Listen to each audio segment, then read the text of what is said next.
No one breaks you for being weak. They break you for not having a strategy. Have you ever felt like your kindness doesn't protect you? It exposes you? As if the more you give, the less you're seen. The more you understand, the less you're understood. I once said that to Machiavelli. I told him, "It seems like being good is an invitation to be broken." He didn't flinch. He just murmured, "He who seeks to be good in all things is sure to be destroyed by those who are not." And that's when I understood something. The problem isn't giving. It's giving without boundaries. Being light without knowing how to cast a shadow. See, Machiavelli wasn't just talking about political power. He was talking about everyday power. The kind you and I face when someone interrupts us, demands from us, blames us, manipulates us with a smile. You don't need to sit on a throne for others to try and move your pieces. Every time you decide whether to yield or to hold your ground, you're in the game. And if you don't learn to defend your space, someone else will occupy it. Machiavelli told me this with a calm that was almost unsettling. People don't respond to what you are. They respond to what you project. It doesn't matter if you're noble, just, compassionate. If you don't make it respected, no one will respect it for you. And no, this isn't about pretending or becoming hard. It's about recognizing that your energy, your attention, your time are sacred resources, and that boundaries are not walls. They're invisible frontiers where your inner empire begins. So let's start drawing them, not with yelling, not with endless explanations, with posture, with decisions, with silence when necessary. Because sometimes the most powerful way to speak is to walk away without a sound. I once asked Machiavelli if it was true that power corrupts. He laughed. "No," he said, "power doesn't corrupt. It only reveals what was already underneath." That's when I realized I don't need to stop being good. I just need to choose when to be, and with whom. Not all empathy is sacred. Not all sacrifice is virtue. Sometimes continuing to give is just another way of disappearing. I've seen people break themselves trying to please, trying to be helpful, to be sweet, to be the calm for everyone else, and end up empty. You're not here to be a free therapist for those who won't listen, or an emotional punching bag for those who only show up when it's convenient. You're here to build something, to hold yourself up. And that's not selfishness, it's respect. Respect begins with you. Because if you don't protect yourself, no one else will know how. Not because they're evil, but because the world always pushes forward until you say enough. So tell me, have you ever said enough without guilt? Machiavelli didn't talk much about emotions, but if you had listened to him in silence, you'd see his cruelty was only a mask for clarity. He didn't teach how to hurt, he taught how not to be hurt. You don't need to become stone, you just need to become clear. Let your no ring without anger. Let your distance be not revenge but order.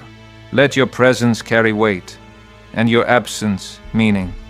Sometimes the most powerful act isn't to speak, or to resist, or to prove anything. It's to disappear. Not as someone who flees, but as someone who's finally understood that their energy is not for sale. Someone who steps back, not out of fear, but intelligence. There are moments when insisting is just another form of begging, and Machiavelli knew that.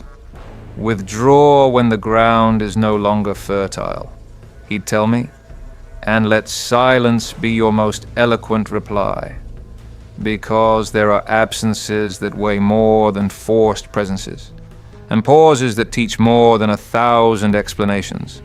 Next time someone devalues you, manipulates you with guilt, demands without giving. Don't shout. Don't justify yourself. Just take a step back and watch. That's when you'll see who was really with you, and who was only with the version of you that bent. Not everyone deserves access to your light, not because you're better, but because you can't shine for everyone without burning out your own flame. Disappearing isn't losing, it's remembering who you are when no one's pulling at you. Now listen to me. This isn't just about defending yourself from the world, it's about governing yourself, because the greatest power isn't having others respect you. It's finally learning to respect yourself. And here comes the hardest part. Not projecting a hard image on the outside, but building a solid structure on the inside. I once asked Jung, yes, I speak to him too, what happens if I repress my darkness? Without hesitation, he answered, then it will use you from within. Your shadow is not your enemy, it is your boundary, your sheathed sword, your instinct that says, this is as far as I go. And when you learn to train it, without fear, without guilt, you become impenetrable, not because you are cruel, but because you are finally complete. Speak with empathy, but don't ask for permission to exist. Listen with care, but don't absorb what isn't yours. Give with your heart, but do not drain yourself. And if someday someone dares to call you selfish for respecting yourself, smile, because you just crossed the line between being good and being respected. All your life they told you, be good and things will go well. Give your best and you'll be valued. Turn the other cheek and the universe will reward you. And here you are, exhausted, invisible, used by those who only saw what they could take, not out of malice, but because you never showed them the price of your goodness. Today I tell you this, kindness without limits does not inspire respect. It invites exploitation. But there is another way, a middle path that is not weakness nor coldness. It is awareness. You can be strong without cruelty. You can command a moment without losing yourself. You can walk away without explaining. You can love without betraying yourself. You can be compassionate and still be dangerous. Dangerous to manipulators, to those who underestimate, to those who confuse kindness with stupidity. The balance between light and shadow cannot be taught. It must be remembered, and you already have it within you.